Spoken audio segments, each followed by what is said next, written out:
আমি 2 নম্বর সিজন থেকে ব্যাচেলর পয়েন্টে আছি। তো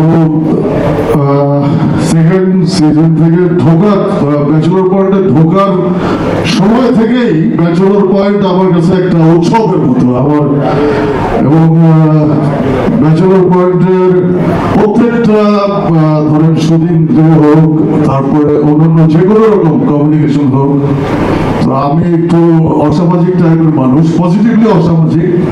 তো ব্যাচেলর পয়েন্টে জড়ানোর সাথে সাথে এই উৎসবটা আমার জন্য একটা অনেক উৎসব মানেই তো আনন্দের ব্যাপার।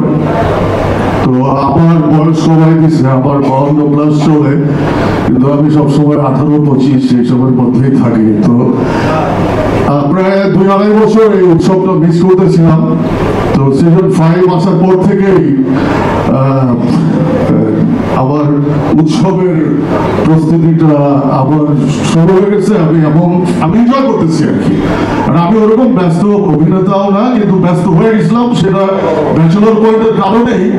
কিন্তু সিজন 5 আসার পর থেকে, 5-এর প্রস্তুতি হওয়ার পর থেকে আমি আসলে অন্যান্য অনেক শুটিং আমি আমার ব্যক্তিগত কারণে, আমার ব্যক্তিগত ইনভলভমেন্টের প্রক্রিয়ার কারণে বা চেষ্টার কারণে আমি একটু বিনীতভাবে সবার থেকে একটু দূরে আছি। তো আমার উৎসব চালু আছে।